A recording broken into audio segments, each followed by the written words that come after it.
All right. Hi, guys. Today we are doing 2.6b. So it's a little sub lesson to 2.6, and it's all about solving inequalities. So, first, we're going to review how to graph inequalities and how to solve inequalities with positive numbers. These are things that you learned back in May of sixth grade. So they are technically review. Um, then we're also going to learn how to solve inequalities by dividing or multiplying a negative number. So that can change it up a little bit. So let's go ahead and recall or review how to graph a solution of an inequality. So the first thing you're going to do is find the integer on a number line. So, for example, if it says x is greater than 5. First, you need to find 5 on the number line. Then you'll decide, do I need to use an open or a closed circle? Well, here's our little chart that tells us when to use an open or when to use a closed circle. Open circles are used if it isn't equal to. So it's greater than 5 or less than 5. It can't be 5. It could be 4.991. It could be 5.0001, but it can't be 5. So you use an open circle if it's just greater than or equal to. Just greater than or less than. A closed circle, so you fill in the circle on your graph if it is greater than or equal to, less than or equal to. So if x could be 5, you fill in your circle. Then you need to decide, is this a left arrow or a right arrow? Is it going to the left or is it going to the right? So for example, in my x is greater than 5 here, this would be an open circle. I won't color it in. Okay, again, an open circle, and then I need to decide, is the arrow going to the right or the left? Well, I'm saying x is greater than 5, so x could be 6, x could be 10, x could be 100. So I color in the arrow that is greater than 5. So in this case, my arrow would go to the right, an open circle to the right. I'm saying x could be any of these numbers. So again, here's kind of a little graph that just explains when do you use an open circle, when do you use a closed circle, when do you go to the right or the left. But you really just need to think, if x is greater than 5, what numbers on my chart should I have my arrow over? And then closed or open, if there was a line, I'm saying x is greater than or equal to 5, then I would color in that circle on my graph. And we'll look at some examples, but this is review from previous years. If you need more time, you'll just pause the video, but we are going to move on and we're going to look at some examples.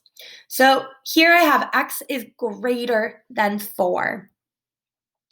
So I know it's going to be an open circle at 4. I'm not going to color it in because it's not greater than or equal to 4. It's just greater than 4. X is greater than 4. So I need to look at my number chart here. Which numbers are greater than 4? Is it my 5, 6, 7? Is that greater than 4? Or 3, 2, 1, 0? Those numbers. Which side of my number chart shows greater than 4? Well, 5, 6, 7, 8, 9, 10, all of those numbers are greater than 4. So therefore, my arrow is going to cover those numbers. My arrow is going to go to the right. An open circle to the right. X is less than or equal to negative 2. So this is going to be a closed circle at negative 2 because it could be negative 2 exactly, less than or equal to negative 2. And which numbers are less than? Which numbers are smaller than? Arrow to the left. Negative 5 is less than negative 2. So I got to make sure that my arrow is going in the same direction as my statement. So you want to make sure those connect. I just didn't connect for me. Okay, so you go ahead and try these ones. Sometimes they'll be written kind of backwards, so you want to make sure you catch an eye on that. So try these ones in your notebook. Open circle, closed circle, and what way is your arrow going to go?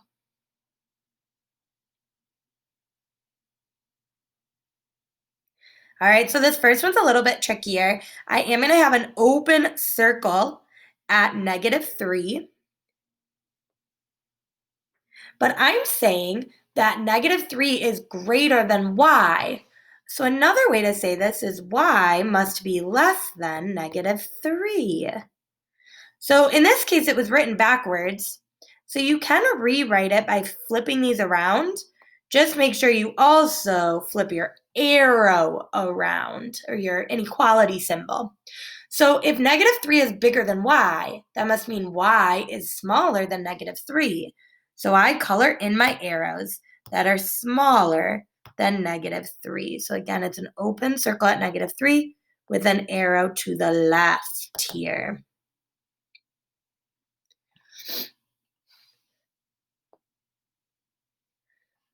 Okay.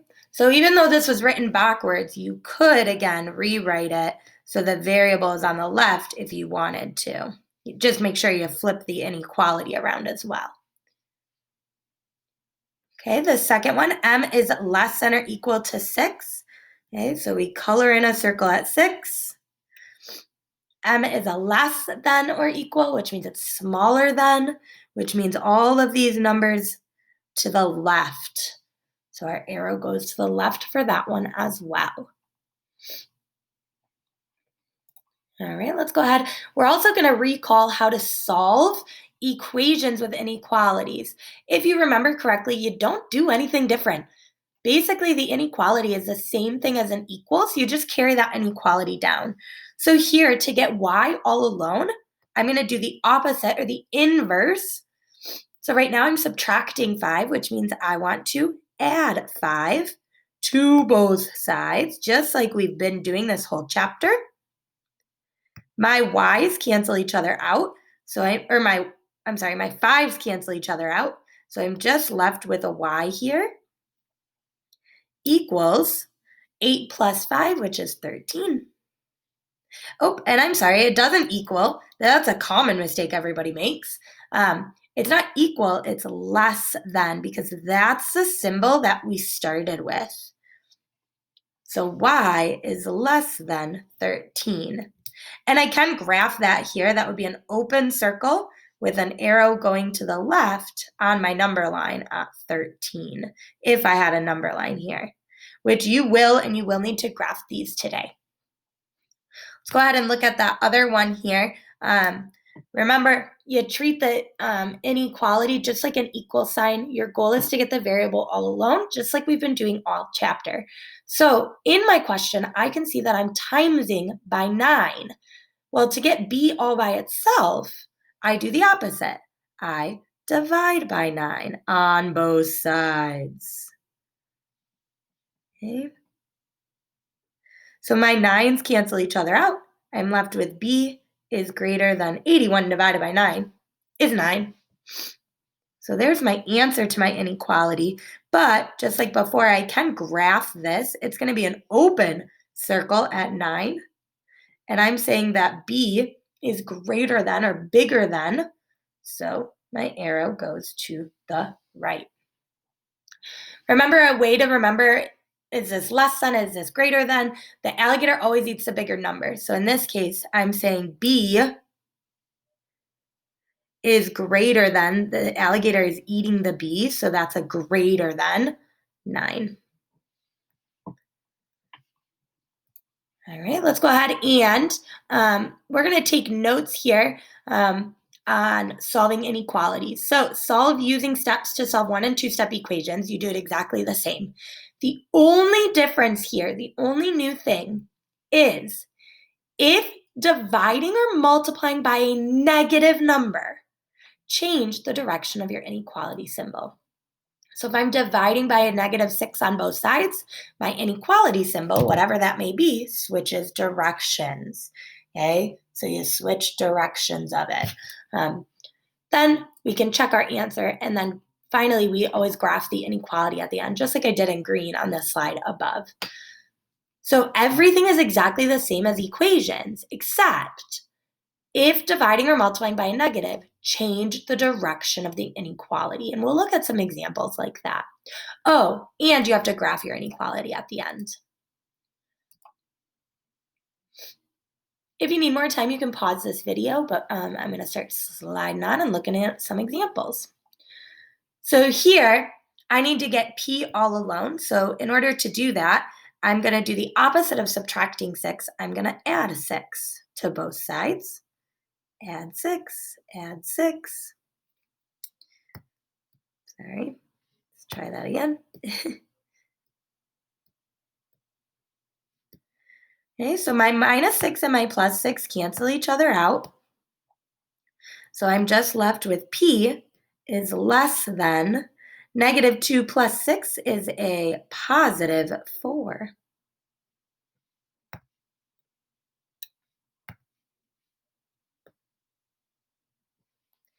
Here. I didn't change my inequality symbol because I was adding 6 to both sides. I wasn't multiplying, wasn't dividing. There was no negative that I was multiplying or dividing by. Therefore, it stays in the same direction. Now I do need to graph my inequality here. So it's going to be an open circle at 4. And it's saying P is less than, which means my arrow goes to the left.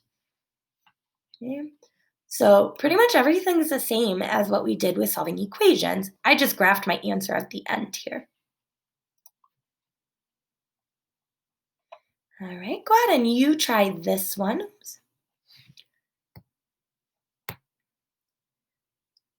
Press play when you're ready to check your answer. All right, here is the correct answer. So I subtracted a negative 4 on both sides.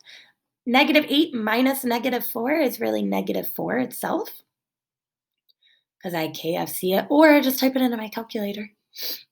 This minus 4 or plus negative 4 and minus negative 4 cancel each other out because they're opposites. I don't change my inequality. I just bring it right down because I didn't multiply or divide by a negative. Now I'm ready to graph it. It is an open circle at negative 4, and I'm saying P is smaller than that, which means my arrow goes to the left.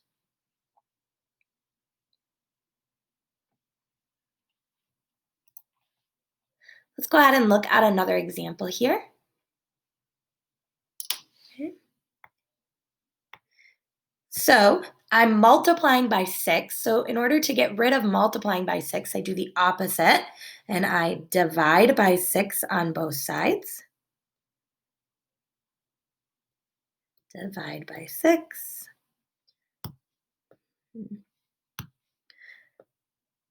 Okay, my two 6's cancel each other out. I'm left with m, and then negative 12 divided by positive 6 is a negative 2. Now my inequality is going to stay the same here. Okay, my inequality stays in the same direction because my inverse was not dividing by a negative. I divided by a positive 6. Therefore, the inequality stays in the same direction. So when I look at this step here in pink, I divided by a positive 6, not a negative. So the inequality stays the same. Now, if I divided and it was a negative 6, I divided by negative 6 on both sides, then I would have switched that inequality around. But this is a positive 6, so it stays the same. I do need to graph this. So this is going to be an open circle at negative 2. Oops, it's not really on negative 2. Let's try that again. An open circle on negative 2 with an arrow going to the left. Okay. So again, you only switch it when your inverse is dividing or multiplying by a negative. My inverse here was dividing a positive number. Let's go ahead and you try this one. Pause the video while you work.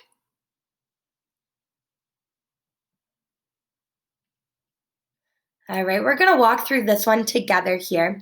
So to get rid of dividing by a -3, I do the opposite, and I times by -3 on both sides. Okay, these -3's cancel out, and all that's left over here is m, and all that's left over there is -2 times -3, which is a +6. And here, I'm going to switch the direction of my inequality. So instead of less than, it's the opposite. It's greater than. And I do that because here, this step, I multiplied by a negative. My inverse was multiplying or dividing by a negative. So my inequality switches direction. Now I'm ready to graph this. This is an open circle at 6. And it says m is greater than 6, so my arrow is going to go to the right for greater than. So again, when you multiply or divide by a negative, your inequality switches directions. Let's go ahead and try this challenge one. Try it in your notebook.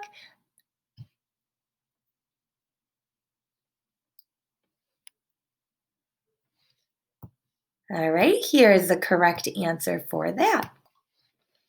All right, so here to get rid of my minusing 7, I added 7 on both sides. My inequality then was -2x is less than or equal to 16. My inequality here stayed the same because I was just adding. You don't flip anything with adding. Then to get rid of this timesing by -2, I divided by -2 on both sides, giving me x on the left and -8 on the right. Here, you can see I did change my inequality around. Again, I did change the inequality because I divided by a negative. This is a closed circle at -8. I didn't really have -8 on my number line, so I just kind of did the dot a little bit left of -7. I'm saying x is greater than or equal to -8, so it's a closed circle with my arrow going to the right. All right, you do have homework today. It is journal page 52A, 1 through 9 on. Make sure you really look for that 52A. You do need to show all of your work. You do need to graph all of your inequalities and then upload it into Google Classroom.